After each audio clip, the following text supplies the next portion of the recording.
Expo has come and gone, and what a weekend it was. We will recap all things Expo. And Anthony, do you ever wonder what happened to that unopened Gretzky case a couple of months ago? There's a development to that story. We'll get to all that more on episode 28 of the Hockey Card Haven podcast. Let's dive in.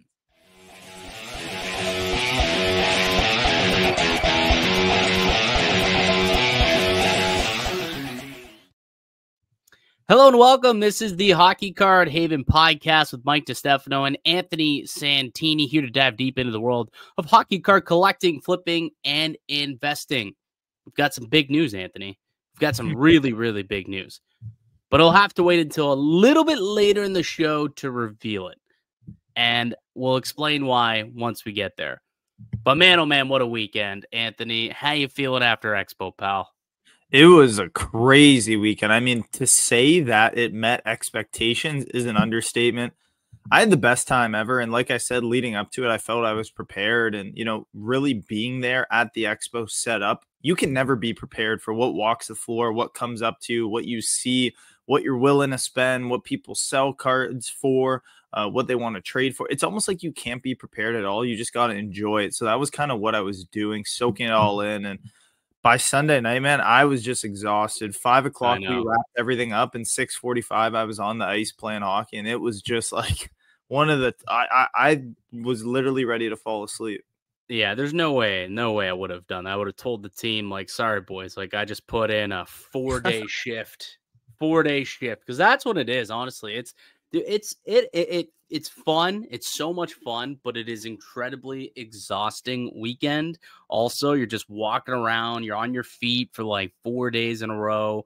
You're talking the whole time, which is mentally exhausting. People don't really understand that, but try doing that. Try talking to people and trying to be alert and engaged for like 10 hours in a day, because that's what you're doing for 4 days straight. So it is an exhausting weekend, but it is a lot of fun. There's no way in hell I would have played hockey. I came home, plopped my ass on the couch, and watched the football game. That's how I enjoyed my Sunday night. I did go out for dinner with my boy Brandon, though, who you did a few deals with over the course of the weekend. He was busy in your bins for sure.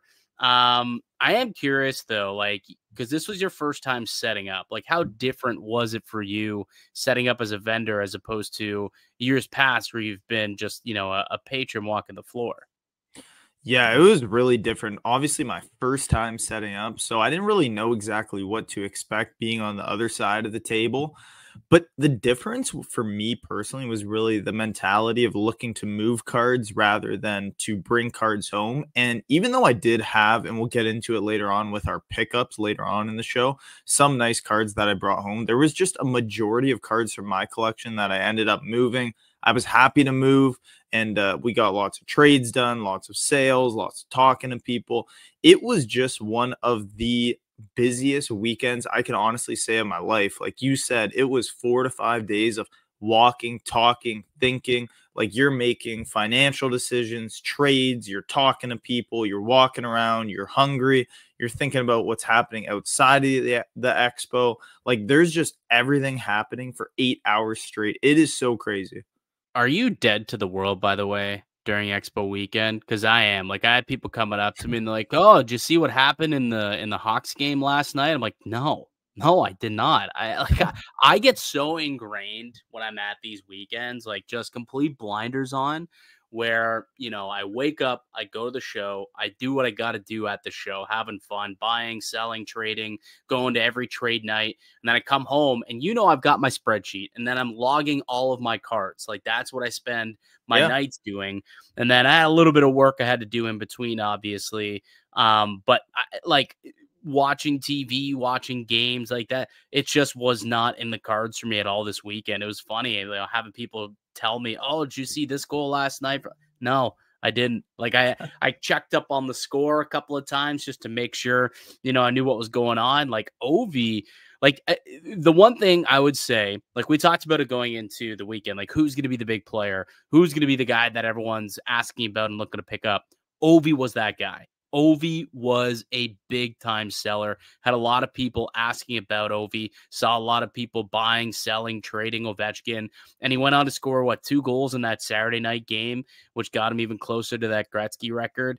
I would say if you had to like define Expo by one player who moved the needle more than anyone else, I would say it was probably Alex Ovechkin. I would say more Ovi cards got kind of, talked about, buy, sell, trade than any other player. Yeah, the shift too, where we saw 6 months ago, Ovi was at the peak of his sales, even over a year ago, where everyone just wanted to pick up Ovi. He was really starting to ramp up, getting closer and closer to that record. And then we saw a little bit of a dip off. We were seeing prices almost 50% higher than Crosby, which to a point really didn't make any sense. And then obviously a little bit of a dip. We're starting to see things kind of come back to earth. But then no, this weekend and the start of this season for Ovechkin has absolutely did a 180 for his market. He was one of the most asked about players, I'd say, for sure at the table. I did have a little list of names that were pretty hot when people came to walk up, but even just being able to have an Ovechkin Young Guns, an Ovechkin Auto, low-end OV rookies, like I have all kinds of those little Ovechkin rookie classes that sell for Victory, MVP. Yeah, they all moved. Like they all moved. They all moved. There you go. Exactly. Like, I think that was like, I like to define expos by like players, right? Like we always talk about the Pettersson year where Pettersson went off. And then, last year, Willie had his moment in time. And this was the Ovi year, I believe. Like I'll always remember, be like, oh yeah, remember when Ovi at the Fall Expo, like he was the one who was that hot seller. But you obviously have a better understanding of what the people wanted because again, you were there, you were set up. People were asking, hey, do you have this guy? Do you have that guy? So outside of Ovechkin, like who are the other kind of hot sellers of the weekend? I'd say for sure to start off, maybe the Wednesday, Thursday, Friday was more Connor McMichael. People looking in the dollar bins, like we mentioned, looking for the cheap Connor McMichaels that haven't been updated through the bins. The price tags are still from the preseason and the offseason. So Connor McMichael was definitely one of the biggest names. Dylan Strome, another name. I know your buddy picked up a future watch for $10. Like pickups like that are what really drove the bin hunters at the start. But then by the end of the show, it was more Ovi, Kaprizov.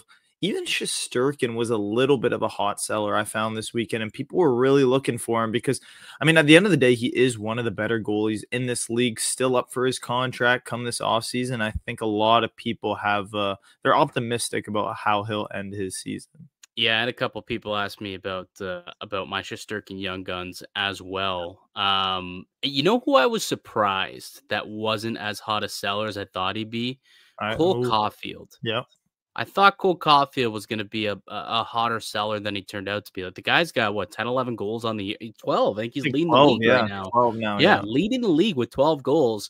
And his market didn't shoot up like I thought it would. It still was hovering around like that $45 to $50 range for a raw Young Guns. The PSA 10s did go up a little bit. I think they're about 220. But it was kind of hard. I thought that I'd be able to capitalize on a strong Caulfield market at a few of his cards that I was hoping to be able to trade into like some other players or sell to some, some people from Montreal who are looking to bring those cards back to the market. And I don't know, the values just weren't strong enough, I guess, for him, for people to really make big plays on it, which I thought to be was kind of interesting considering he's checking all the boxes, right? Like Cole Caulfield, he's scoring, he's a goal scorer, he leads the league, and he's on the Montreal Canadiens. Like, I was shocked that he wasn't a bigger player this weekend. We talk about so many times too, with the Montreal market being one of the strongest and the needle pushers in the hobby. Like you see a player like Patrick Laine get traded and then his prices skyrocket. But like explain to me, Anthony, why people are paying twice as much money for a Lane Hudson than they are for a Cole Caulfield. Because that's literally what was happening all weekend long. People were still paying $100. I sold a Lane Hudson for $90 this weekend. I couldn't get 60 for a Caulfield. I personally how does that work? For those of you that have seen it, you've seen the broken story. It's broken. The hobby is broken, Anthony. No, the hobby's not broken. I do think there's a little bit of a theory, and I was thinking about it this weekend. So it is the meme of Toy Story where it says, "I don't want to play with you anymore." I don't know if you've seen that one before. Oh Have yeah. you seen it? Oh So yeah. that little meme, I have it right here pulled up. So I don't want to play with you anymore. This reminds me exactly what happens in the Montreal market. It's like the hobby is all hyped up about a brand new shiny player that comes in from Montreal. Like we talk about Suzuki, then we talk about Kirby Doc, and then we talk about Caulfield, and then Montembeault was hot. Even if you look at their backup goal, Caden Primo was hot to a certain Yeah. extent. And then you have People Jack are Guy that buying. gets hot. Then People. Slabkowski, and it's like, Yeah. There's a lot. There's a lot in the market, I guess. But like this guy's leading the league in goals. Like it's not. I don't know. I don't know. But so we'll see if Caulfield can gain some traction in the market, but didn't seem like he was able to do so. I wonder if being an American also kind of, I don't want to say it turns people away from collecting him, but like Suzuki's Canadian, Slafkovsky, he's a number one overall pick. Like there's reasons to like, these players, these other guys. Although Hudson's an American too. So I don't know. I guess that's got nothing to really do with it, I suppose. I believe he's American. Yeah, he is. He played for yeah, yeah, US yeah. World Juniors. So I probably shouldn't be it then either. So I don't know what to tell you. I'm kind of flabbergasted that the Caulfield market was as low as it was. What else did you learn this weekend setting up at the Sports Card Expo? There was so many things from a vendor perspective that I think I can go back now and adjust kind of how I set up, not only at the expo, because I plan to hopefully set up at the coming expos in the spring next year. We'll see what happens.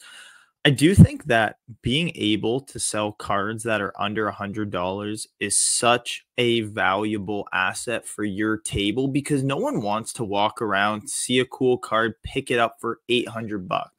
I It, think that works for everybody, by the way, not just like as a vendor, but like even if you're trading, like most people are in that, $50 to $100 range. Even if you're yeah, trading, buying, selling, whatever it is, like I think that's kind of your sweet spot, 50 to $100.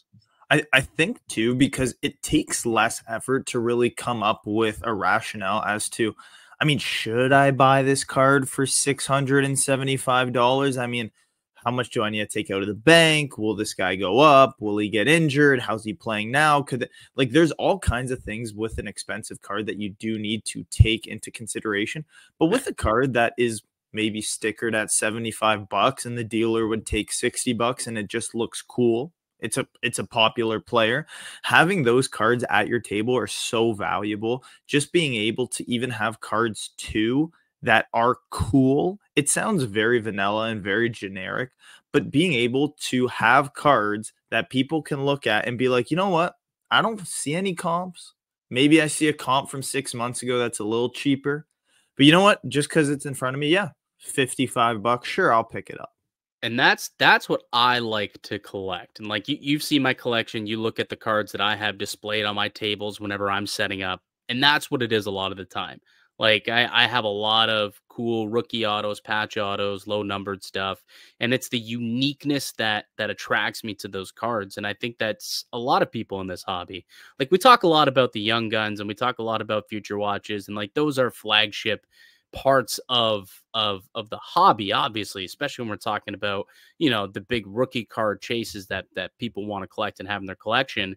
But I think that it also is super important to have all these other cards. Like I'll show one that I picked up this weekend. It's Logan Cooley Credentials Oh, Acetate nice. Auto, right? Number to 99. Like there's just there's only 99 of them, and B, it's just a cool looking card. Like it's just awesome. It catches your eye, and it's a good player, a popular player who people still want to collect and buy and prospect a little bit and hope that can go up. So, that's the type of stuff that I always like to buy. I mean, you can get young guns and you can buy future watch autos and stuff. They pop up all the time, but it's stuff like that you're a little more Yeah. motivated to spend a little bit more on, where you're less likely to be married to the comp because you just don't know how often you're going to run Yeah. into this card. You know what I mean?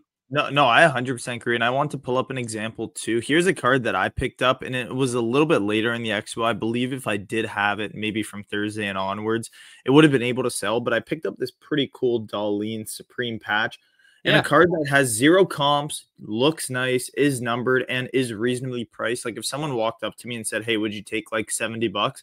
I would have probably considered it, right? And that's kind of like the sweet spot that I think a lot of vendors need to adjust their stickers and for the cards that they pick up for their short showcase, because there's going to be a lot of people coming to Expo not really looking to break the bank, just looking to pick up cool cards that they could keep, display on their little on their desk stands, whatever it might be. So I think for next Expo, that's going to be my biggest takeaway.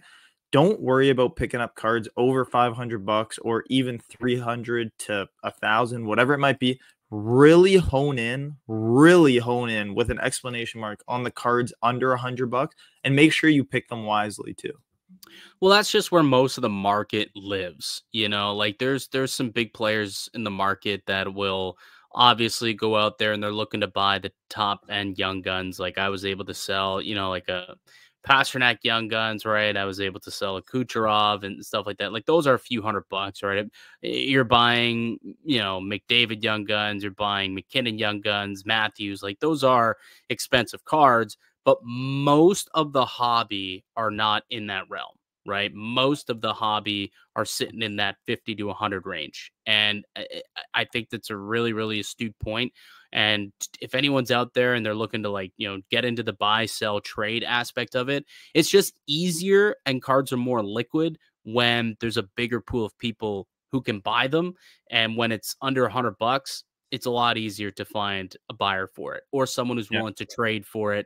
And you can, you know, trade other stuff. And if someone else has a PC card worth $80, your card's worth $80, boom. It's a lot easier to make that deal than, you know, you trading down a $400 card and needing to, you know, get 5 or 6, you know, $80 cards in return, which is also something too that is interesting. Did you have any big trade downs that you were able to do over the weekend? Because I find that was something that a lot of dealers were willing to do for that reason. Like they had cards that were in the $500-$600 range, and they were willing to take like 3 or 4 cards that were worth, you know, $100 to $200, just so that it became easier and they got closer to that pool of people that can afford those bigger, higher end cards or can't afford the higher end cards. I wouldn't say that for me there was, and I'm just looking at some photos to see if I see anything. I know also another thing that happened this weekend for those of you that do like to take photos of your deals and keep updated with how everything's going. It was way too busy for me to even take photos of the many deals that I got done. I only think I took a handful of photos, so I'm barely looking at anything right now. I did actually end up picking a Crosby Young Guns. It did not look very good, but I traded a majority of the value in that card through my $50 to $10 bin. So I'd say there was about 15 cards that I traded down plus cash to acquire a Sidney Crosby Young Gun. So you traded up. Yeah, so I traded up, but there wasn't really a chance where I was able to trade out of a big card into a bunch of lower ones. There is one of my pickups that I did end up bringing home. I'm a little bit disappointed bringing it home because I did expect it to sell or get traded. I really wanted to trade down on it, but I didn't really have any good offers. I do think too, if you are looking to trade down, there's a lot of opportunity with vendors. If you notice they've been sitting on a card all weekend or for multiple expos, you really know the person. You want to say, hey, look, do you want to just get out of this card? Like, I'll trade up. You trade down, you can move maybe a little bit more liquid cards that you can move easily.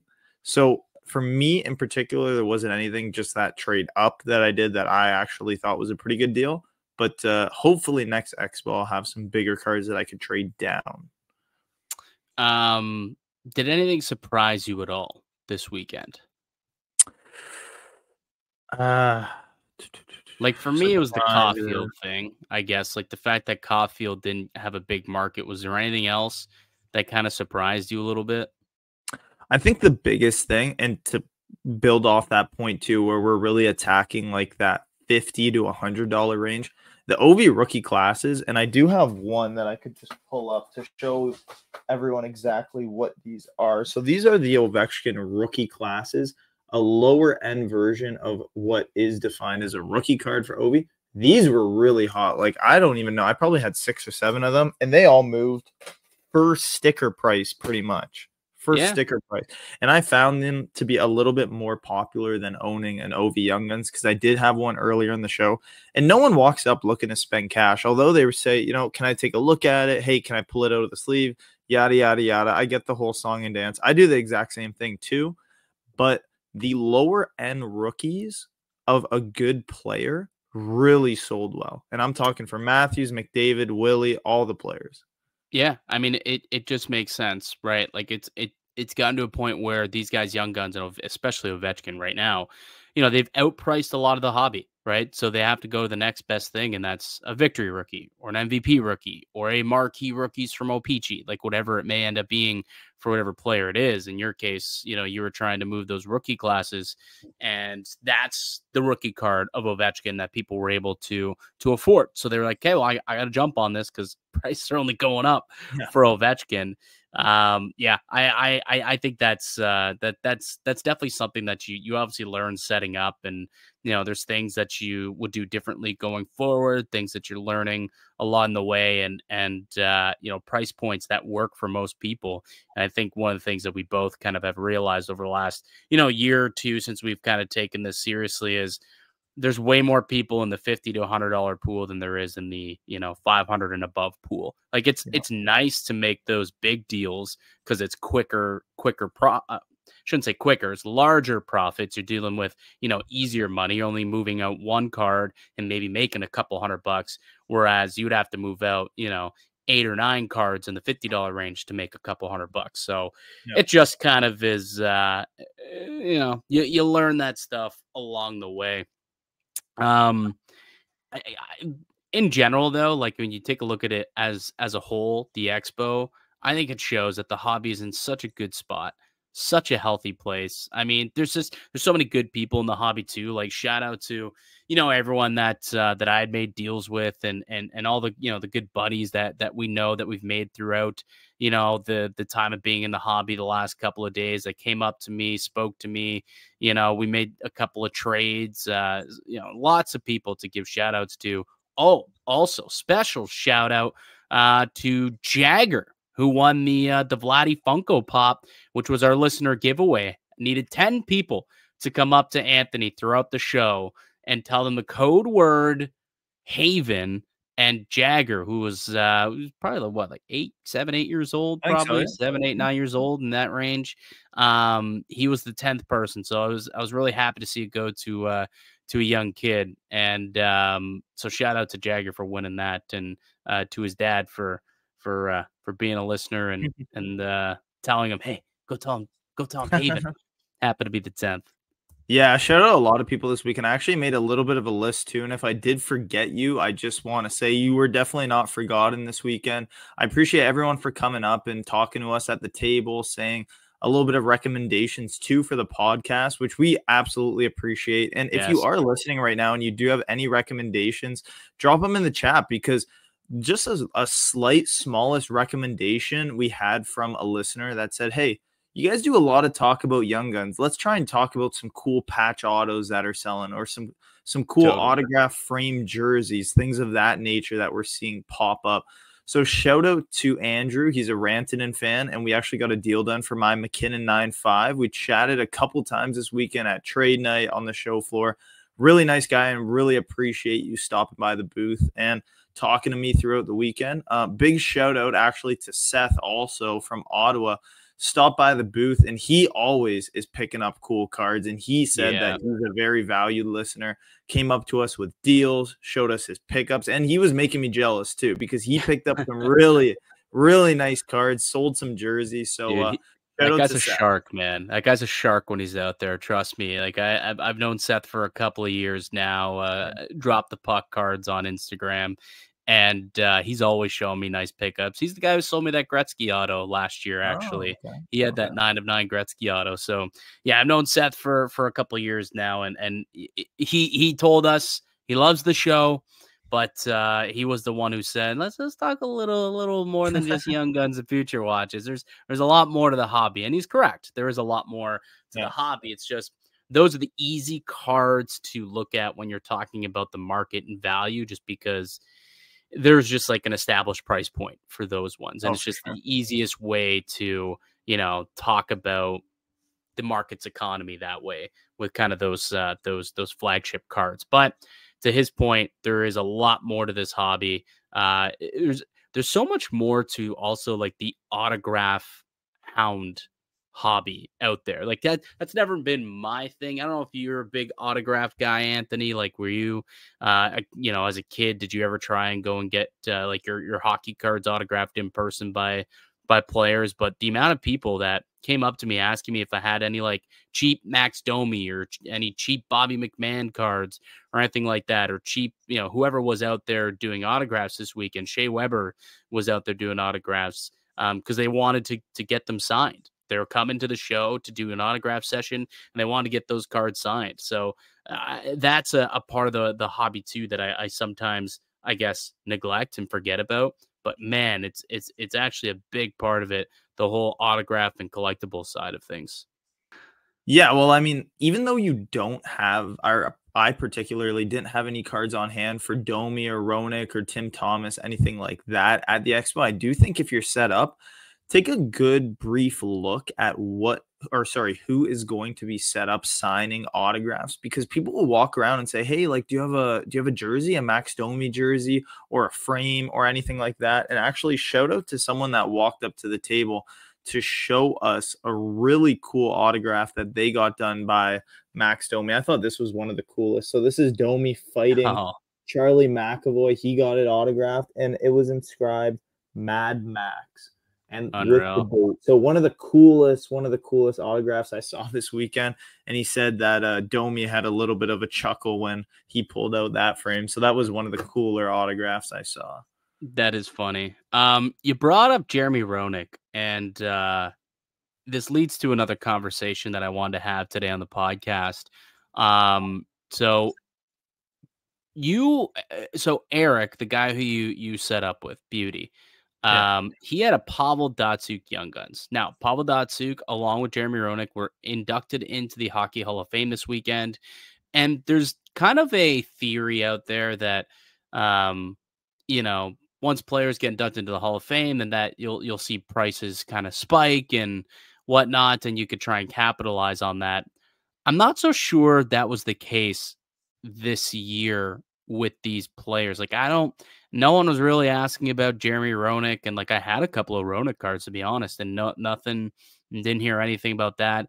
Pavel Datsyuk Young Guns weren't really flying off the shelves. Like you said, Eric had one, and no one really asked about it. Like, not even a single question. And he got inducted into the Hall of Fame that weekend. And yeah, Datsyuk Young Guns are hard to find. They're not out there. They're short printed Young Gun sets. So I thought that was interesting. And I wonder if it's like, does the Hall of Fame induction stuff even matter at this point?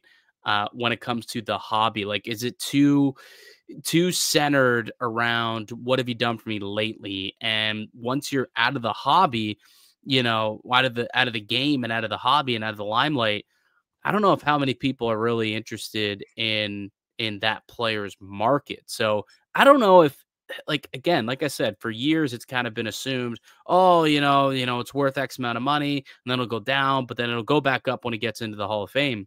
I don't know if that's really the case because, again, didn't hear anyone asking about this year's Hall of Famers.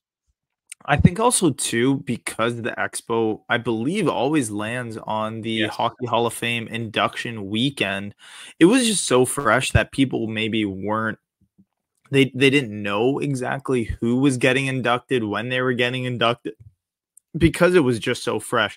And for, like you mentioned, Eric, who was set up right next to me, his Pavel Datsyuk Young Gun actually sold at the very end of the Sunday, which was one of the last deals. It did sell. So he ended up moving it, but all weekend, it was kind of the one card where he was like, I can't believe no one's asked about it. I can't believe I still have this.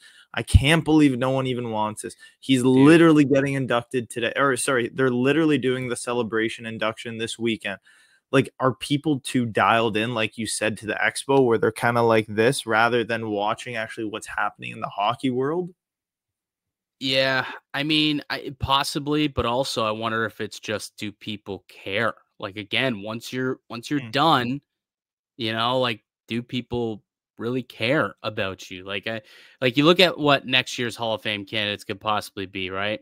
Joe Thornton, Duncan Keith, Carey Price, Zdeno Chara, Ryan Getzlaf, Tuukka Rask, Eric Stahl. Like, it's a very loaded class, and there's going to be some big snubs that eventually will get into the Hall of Fame. But are you going to be racing to pick up Duncan Keith cards over the next year? Like, do you care? Do you think people are going to want Duncan Keith? You think Ryan Getzlaf is going to end up having all of a sudden a strong market? Because I get you talk about like these victory and these marquee rookies that you had of like Ovi. I've got Getzlaf ones that I can't sell for $5. Like, are they all of a sudden going to sell for $5 next year because he's in the Hall of Fame? I don't know. Like, out of sight, out of mind, I kind of think. Yeah, People are too focused on the now and what's happening now and prospecting that, I don't know, the Hall of Fame, I don't think has as much gravity to the market as we once thought it did. I do think that there is a certain amount of pull that a player gets to their market positively too when it comes to them getting inducted to the Hall of Fame finally at the end of their career, whenever it is, 3 years after their last game played, whatever it might be. Even with Getzlaf too, though, you look at his young guns, and I know we want to get out of the, always talking about young guns, but it's the best way to talk about where a player's market is at. I think a Getzlaf young gun only really goes for $5 to $10. Like, if he gets inducted next year, there should be prices going for around $50. You would think for how good they won't. I guarantee you they won't, though. I mean, the only thing, that's my point. That's not happening. You assume it will, like Shea Weber Young Guns or Carey Price Young Guns. Like, their price didn't shoot up this weekend. Datsuk Young Guns prices didn't shoot up this weekend because they're in the Hall of Fame. They stayed the same as they have been the last 5 years. I mean, the one thing that really kind of showed to me that, okay, maybe there's a little glimmer of hope. So in the Spring Expo, I picked up a Tim Thomas Young Gun. It was around $10, I believe. And I just wanted it for myself, $10 to $15. Well, you got it cheap because they weren't going for $10. Yeah. That was an $80 card when you bought it. And it's probably still an $80 card today.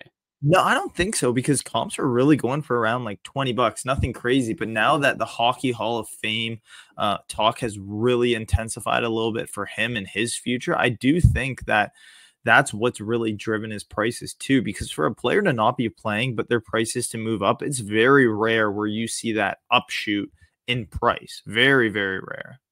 There's no shot Tim Thomas was a $10 Young Gun a year ago. I mean, like 10 to $20. I literally picked it up for like $10. I probably picked it up for $10, but I guarantee you that's not what the value was.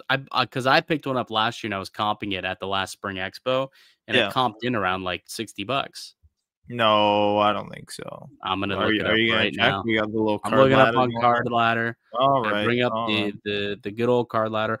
You know what I freaking hate now? So those Young Guns renewed. Oh my God. How annoying is it that whenever you search up a Young Guns, nowadays the Young Guns renewed always show up, and I can't actually find what I want. It is so annoying.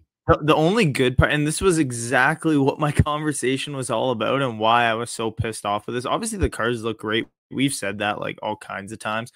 But for me, the biggest thing is when you search it up, it's crazy. The only good thing they did was actually not put the real number that the card would be, like Alexander Ovechkin, Young Guns 201. Like, I think it's YG13 or whatever it might be when you look at the serial number to it. That's the only positive thing that happened from adding these. Yeah, so it's a $65 card, which is about where it was comping at, if I'm not mistaken, about a year ago. So hey, you just got a really sick deal, I'm telling you. You got a really, really sick deal on that one. Because that's also like the short printed years too. Anyways, didn't plan on getting into a Tim Thomas Young Guns conversation today. That was definitely not one that I wanted to get into. However, I do want to get into a conversation about, well, do you remember the story about that unopened case of 1979 80 OPC hockey cards that were found in like a basement in Saskatchewan and then went to auction and sold for like over like $5 million, basically Canadian? You remember that story from a few months back? Well, there's a development to this story, Anthony. Would you like to hear it? I'd love to hear it. Okay. So interestingly enough, so it was purchased The guy who won it, it was at what was the auction house that ended? It wasn't Golden, it was Heritage Auction House auctioned it off, and it sold for 3.7 million US, which equated to about $5 million Canadian. The winner of the case of cards was a man named Jack Arshosky, who is a Toronto real estate agent. And long story short, he didn't pay his bill. And he claims that, he tried to wire the money and it got lost and it didn't go through. And one thing led to another. But long story short, he did not pay off the bill. And it's going back up for auction again by Heritage.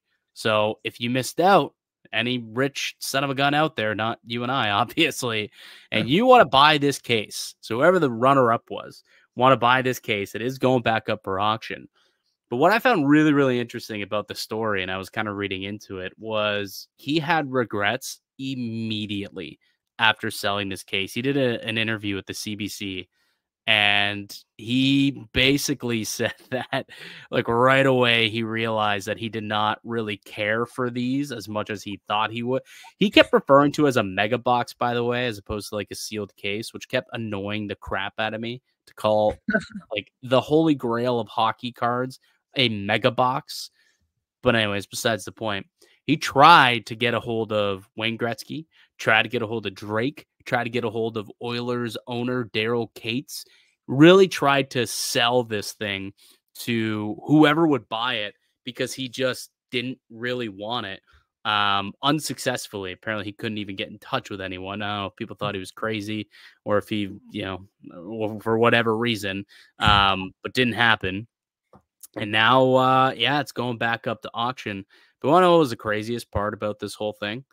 So when he did this interview with CBC, and when he mentioned that no one wanted to buy it, he said that he was considering giving it to a grade school soulmate who made him like hockey cards.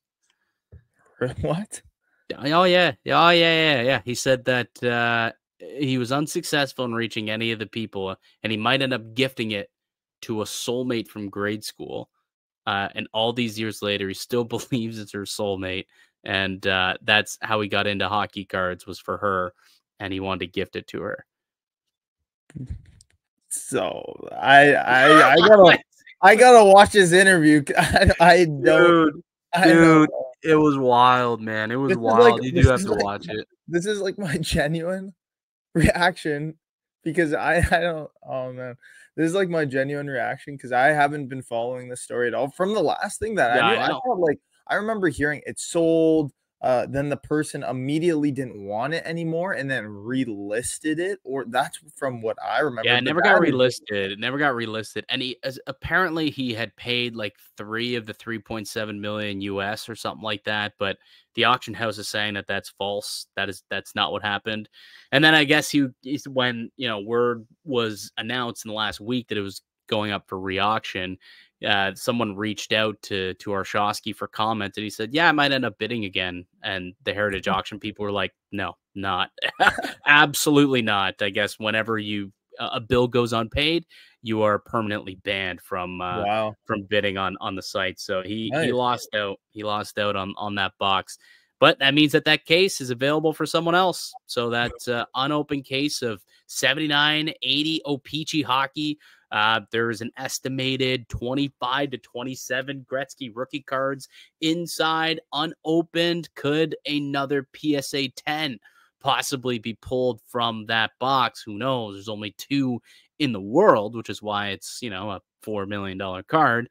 But yeah, just a wild story. Absolutely wild story. I'll be curious to if it sells for less, if there's any legal ramifications for Arshosky, because he screwed with the original bid, and if it ends up going for less, is he on the hook for it? I don't know. I'll be curious to see if anything comes of that as well. You think it sells for less or more though than the previous 3.72 million US? No, I gotta think it's gonna sell for less. I'm even trying to pull up this interview so I can watch it after the pod because I need to watch. I'll see if I can find it. If I do, I'll put the link in the show notes below because it's insane.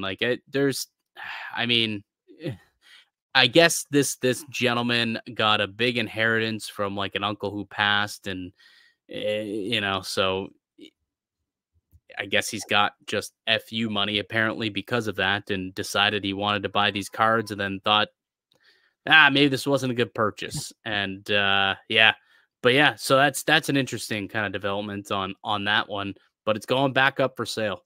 The Wow. Gretzky box is back up for sale, or will be by the end of the week, I believe. Wow. Yeah, it's still going to be a crazy price. If I was the runner up, like I would assume the runner up is going to end up taking it. Like we'll probably pay up and end up with the case, I would think. But I who would, knows? yeah, I mean, I would think so. To answer your question too, I don't think it's going to sell for much more than what it did previously, especially with this whole runaround that's been happening. I mean, just kind of feeling that this box is almost maybe tainted in a sense. Not that there's anything wrong with it, but it's like, okay, why did this Well, guy not want it? Like, what's going on over here? This is like the well, holy yeah, grail. I don't think that's the case. I think what's also interesting too, and the lady from I wish I wrote down her name, but the spokesperson for Heritage Auctions did mention like it's possible that this could go for more, because what usually happens if a what's perceived to be a one of one, case like that goes for millions of dollars, if there happens to be another one out there and people didn't know how much it was worth and saw that it's worth that much money, usually those would come out of the woodworks and say, "Oh, I have one as well." And Oh, I then know it that's kind of a has. way to fish them out. Nothing came to light. Wow. So it is still considered to be the only known box of Wow. sealed OPC Gretzky rookie cases known to man. So for that reason, there's a possibility, now that there's more reassurance that it is truly the only one out there in the world, it could go for more. The sickening part too is even though nothing's come out of the woodworks, you just know somewhere in the world, in someone's grandparents' house, in an attic, there's like multiple, because it's there. I could almost put a personal guarantee. I have a feeling it has to be somewhere, I don't know. someone's holding on. I don't know. But either way, I crazy don't know. story. I can't wait to watch that interview. Thanks for keeping me updated with that one. Yeah, I will. I will. Reminder, Gretzky PSA pop only 2. And it last sold for 3.75 million in 2021. Wow. So someone's chasing for that. Um, Although that's something you should never open it. Like, by the Yeah. way, if you do buy this case, the sealed portion of it is what's worth the value. Once it's opened, not worth. So if whoever does buy this, if you're listening, do not open the case. Don't open the case. All right, Anthony. It is show and tell time. Pickups from the Expo. We're just gonna show kind of our top 5 pickups because we had lots of them. I had over 200 purchases over the course of the weekend that I logged into my spreadsheet. So I know I had a lot of them, but I'll show my top 5. And I know you had a lot of pickups, obviously buying, selling, trading. And so we'll do just a top 5 pickups from the Expo. So why don't you kick things off? Show us your top 5 cards. So first off, and I'm actually gonna throw in a 6, a little bit of a sneaky Easter egg at the end as a special shout out. But so for my 5, starting off was, and this kind of goes against for all the listeners that know me and what I've been talking about. Picked up this Bergeron, Young Guns Renewed. People know I'm not a big fan of these, but you know what? I wanted to get the Bergeron and the Tim Thomas one, but I only picked this one up for I think it was like a buck, maybe two. I told you they're going to be in the dollar bin by Yeah. Expo. I told So you. and you know what? I was kind of happy to pick it up. Like for a buck, I'll keep it. It does look cool. Plus, I've never really owned a Bergeron Young Guns before, so this is the closest thing to it. And I feel like that was the biggest selling point for these Young Guns Renewed. So I'm Yes. cool picking that up and adding it to my PC. Pretty happy with that. I know a guy with a Bergeron Young Guns. If you're interested, by the way, we could talk later. Not yet, not yet. We'll see when he gets into the Hall of Fame and his prices score. So shit soar up. Second They up, won't. another one for my PC. It feels like I'm always buying stuff for my PC, even though it's so tough That's to what it's hold on. But for. yeah, I know. But picked up this really sweet Patrick Kane. Love the patch on card auto. And this one is out of 15. I believe I'm probably going to make this one available, but for now, I'm going to hold on to it. Really sweet card. I mean, I think it's perfect. Like, in my opinion, Sick. not the condition, but just the look of it, the patch, the on-card auto. It's Out of clean. 15. I love it. I'm super happy with that. Next up, not the biggest pickup, but it's a little dark in here. Maybe that would help it. Or if I go like this. McDavid exclusive? Yeah, McDavid exclusive. So that's from the newest 2024-25 Upper Deck Series 1.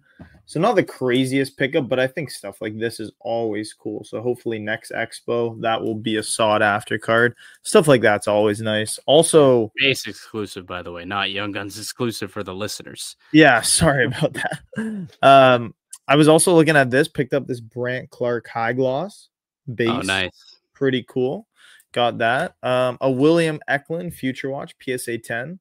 Pretty happy to pick that up. He's always very popular. So I got this in for a pretty good deal. Shout out my buddy that we always get deals done. He hooked it up. And then the last two, usually I don't pick one of one cards up, but I picked up this Connor McDavid, 1 of 1. Got it in a trade. Was a little surprised that it didn't sell this weekend, but I will be holding on to it for now. If you are interested in it, hit me up because I will actively be shopping it, trading it, whatever it might be, in and around the local shows. And the very last pickup, this was actually a present. I have a question for you before you show your last pickup, because you said you don't typically buy one of ones. Is like why is that? I think usually because it's so hard to comp.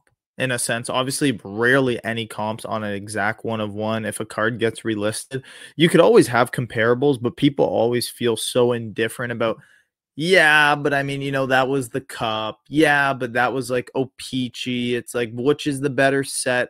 Okay, a 1 of 1 sold of a different player. Well, how can we really compare? There's always a big discussion to be had. I think I'm going to start turning more into buying 1 of 1s because when you can pick them up, especially for the better players, usually if you get in at a pretty good deal, you can trade down, sell it for a good price. So I was pretty happy to grab this. I mean, it is Connor McDavid. If it was a player like, even like Jason Robertson, 1 of 1, I would feel a little bit, more worried bringing it back home from the Expo and not moving it. So I'm pretty happy to bring that home. This was easily my biggest pickup of the Expo. I'm kind of, making it a little bit underwhelming right now for those listening. It is a cool McDavid 1 of 1, but I do wish I moved it.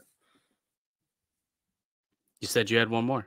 One more. So this is a pickup. So it's going to be a present. So my dad's not listening to the podcast right now. It's his birthday today. So this isn't going to give anything away, but shout out my dad. It's his birthday.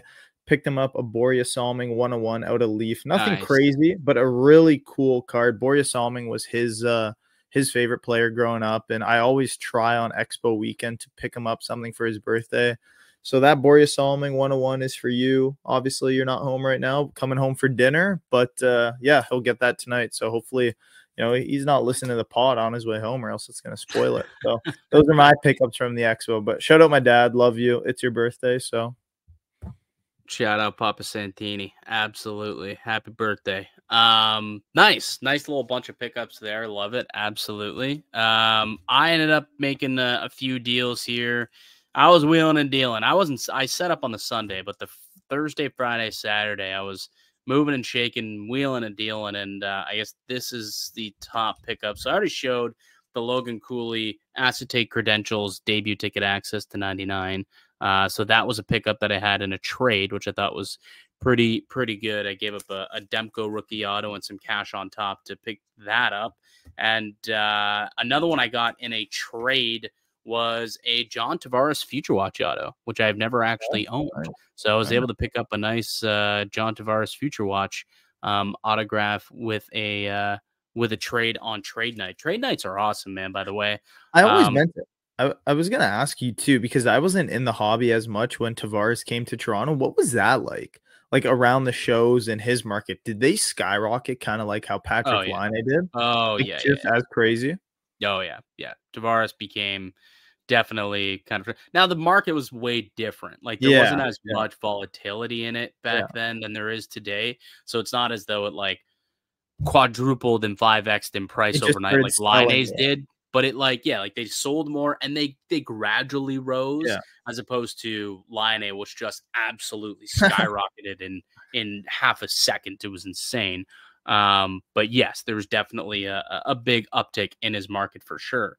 Speaking of a Pavel Datsyuk Young Guns, I picked one up on the weekend too. Oh, there Not we go. not the same one, obviously, that that Eric had. But here's the thing that I learned about Pavel Datsyuk Young Guns over the weekend. Now, I kind of knew this already, but there are two versions of a Datsyuk Young Gun. Yeah. There was one that was found in retail boxes and ones that were found in hobby boxes. So there are two different versions of this Young Guns, which I find to be very interesting.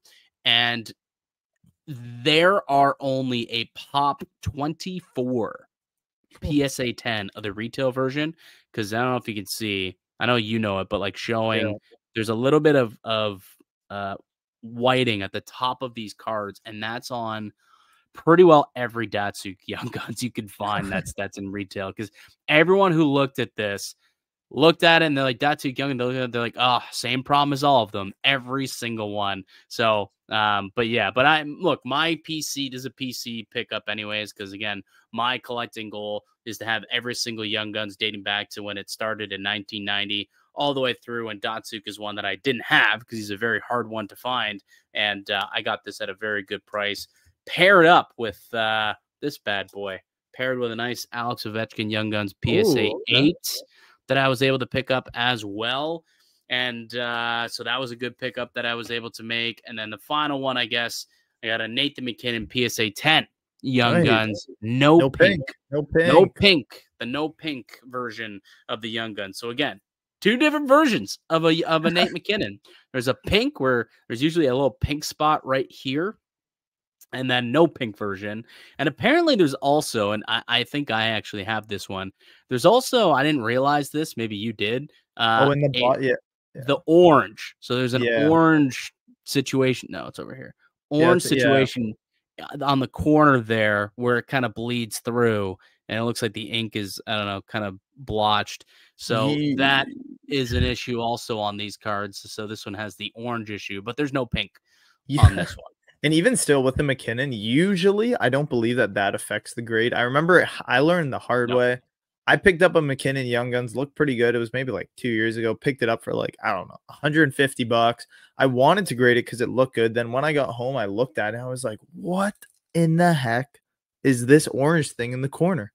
Like, what is going on over here? So I was like, oh my gosh, panic sell. All right, post on the story, got rid of it. Didn't even think to look up like what a PSA 10 looked like to see if they would have it. I just sold it. I was into it for a good price, so I ended up still making money. I was happy. 2 months later, the guy texted me back, hey, bud, remember that MacKinnon? Yeah, bam, gemmed it. I was like, oh, my goodness. So that was kind of the way that I remember. I think I remember being there when you bought it. Didn't you buy it off of the Penguins? No, it was at a random show, maybe like 2 years ago at like some brewery in Markham, maybe. Like a really random show. Talk about some big deals that went down at the Expo. I saw they sold, so GP Sports Cards, I was watching his kind of pickups video that he put out on YouTube last night. They had sold him a Crosby nameplate. Yeah, for like 13 grand. Crazy Crosby nameplate. I mean, I would love to be able to own stuff like that, but like if I had a Crosby nameplate, like I that would be PC for me. It would take a lot of money for me to sell that. And 13 grand is a lot of money, I guess, for cardboard at the end of the day. But that was one of the kind of cooler deals that I saw. Was there any deals that you saw or heard of that were like massive at the show? Like that's kind of the biggest one that I know of or that I saw, but I'm sure there were many that were in that ballpark. Honestly, one of my buddies, Zach, I'm not sure if you met him, ended up working with him at my internship this summer and turned him into, or actually, I guess I gave him the card itch. So now he's a card collector, but he was walking around. He didn't send me the photo. He showed me the photo, but there was apparently a Shohei Ohtani rookie auto 1/1 PSA 10 going for like $400,000. $40,000. It was Hogtown had it. Hogtown. No, I think it was someone else. I think was it like a horizontal one? Yeah. Okay, so maybe he misinterpreted and it was Well, he may 40,000. have just saw an extra zero and just thought that it was Yeah, 1,000, but it was a 40,000. but I Yeah. guess apparently there was an offer for 30,000 made on it. This is all the story that I heard. I'm third party hearing it, but Yeah. that was one of the bigger deals that I heard could have went down. But a lot of crazy cards there that, and that's one of the things when you're a dealer, you miss a lot of what's happening on the floor. It feels like you had such a great time at your booth, and it's so busy there, everything's happening and it's jamming that you really miss a lot of what's happening outside the booth. It's interesting. Like I FOMO'd. Now I'm sure you also FOMO'd by missing it, but I did a little bit by not setting up because like I'm used to setting up at shows Yeah. nowadays, and I FOMO'd a little bit, like watching you wheel and deal and make some good plays, and I'm just like, I'm just walking around trying to find good cards and whatnot, and I did. Don't get me Yeah. wrong, but I thought it was a pretty good strategy what I ended up doing though. Like Thursday, Friday, Saturday on the hunt, and then Sunday tables open up and you can kind of just set up shop and do your thing. And that's kind of what I ended up doing. And it was pretty fun.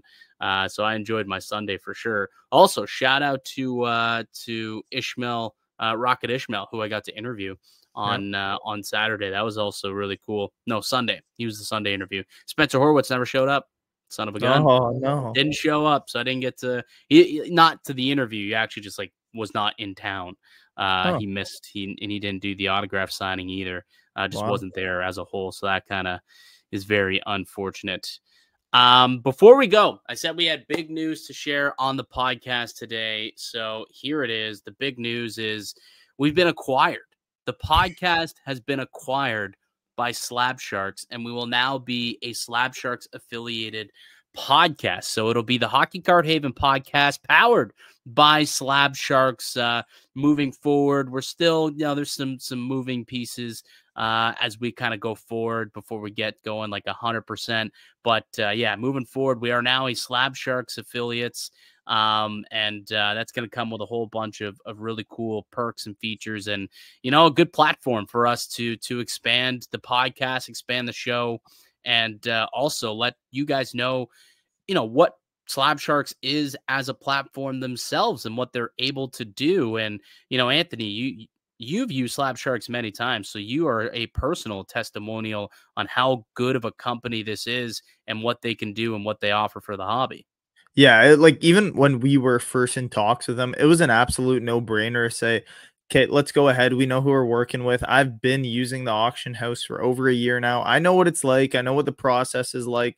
And when we go ahead and start talking about some of the auctions, the process, how to mail it to them, who to send it to, who to talk to, who to message, how it all works, this is coming from the heart. It's not just someone that is actually sponsoring the show, but someone that we've used before. We know how everything operates there, and we know just how good of a company they are, how much they're on the up and up. And we said the biggest thing is, what, they're trending up. We want to trend up. Let's do this thing. So we're more than happy. Shout out Karn for making it all happen. And hopefully, I believe we should be setting up pretty soon, but podcast should look a little differently moving forward. Absolutely. So the next few weeks, if you see some different overlays and you see some different things kind of happening, some new videos and stuff, yeah, things are moving and shaking in the right direction. But something that's also going to be a weekly staple is we're going to take a look at the weekly Slabsharks auctions that we see each and every Thursday night. I know on eBay, I'm there looking up Slabsharks and trying to see, all right, what can I try and snipe last minute? And we're going to make this kind of a weekly thing where we're going to take a peek at the weekly auction and see what our favorite cards are. So you had this one as your favorite that you wanted to kind of take a look at. This is a card that interests you on the weekly auction. Yeah, so this was a card, and actually Kyle Connor, who is a guy right now. Explain what it is. Explain what it is for the okay. audio listeners. So 2016-17 Exquisite Collection, Kyle Connor, rookie patch auto, out of 81, jersey number out of 81. Really nice card, first print too, on-card auto with an awesome patch out of Exquisite. I just love stuff from Exquisite. And in general, being able to pick up players that are goal scorers is such a great strategy, which we talk about all the time. Right now, I do think Kyle Connor will end up winning the Rocket Richard, and he's at plus 1,500 on FanDuel, not sponsored, but take a look at that for some pretty good value, because even picking up Kyle Connor stuff right now, he's always been undervalued, still undervalued right now. Not a lot of people asking him about him at the Expo, but I think slowly, very slowly and quickly, he could become that 50, 60 goal scorer that he's always been touted out to be. So this is a great card. And right now it's $72 with 1 day and 8 hours left. I still think if you could pick up this card for a great price, a lot of room on it.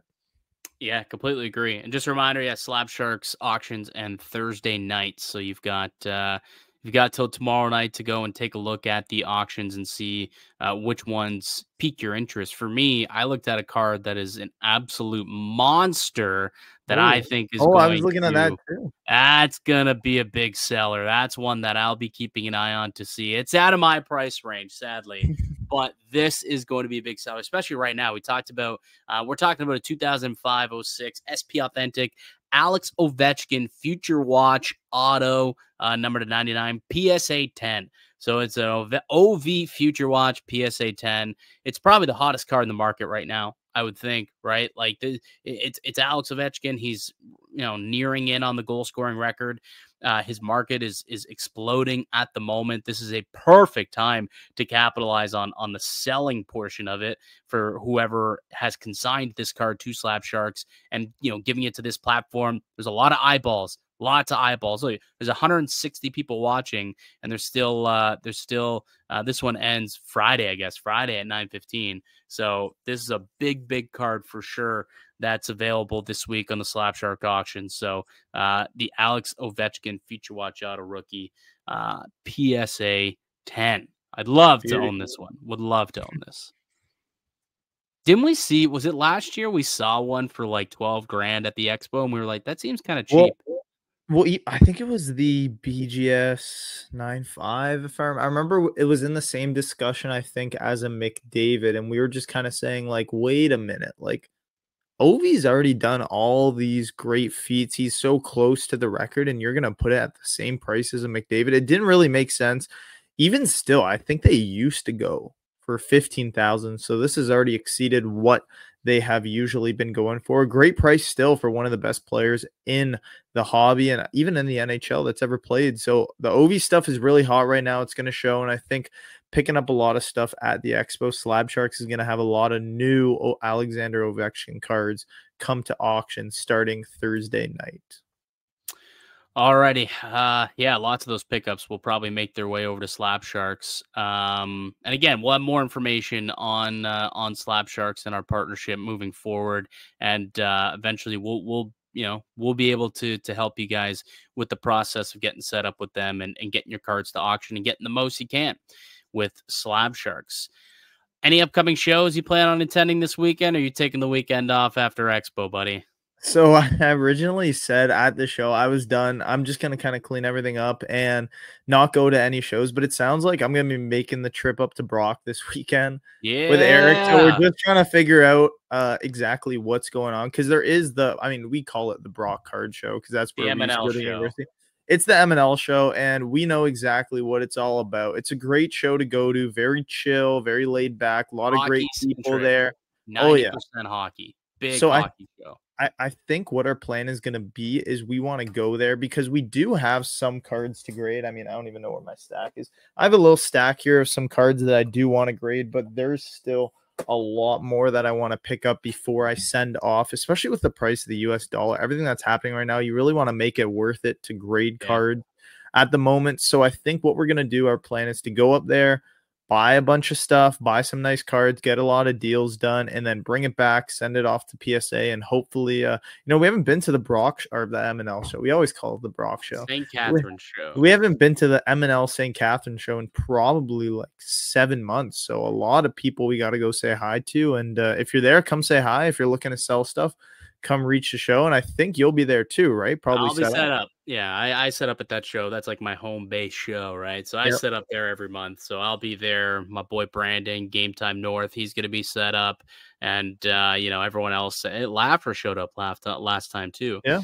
At the great show. Did you see what Laffer got into last night? Did you see on his Instagram? I saw that. Yeah. Shout out Laffer. He looked like he was having the time of his life. I'll just pull it up quickly for those watching on YouTube. He I don't opened know up. what was going on over here, but a lot of Yeah, alcohol does crazy things. Don't drink and open cards, folks. And that was what he said in his tweet. And I asked him, I was like, "What the hell did you get up to?"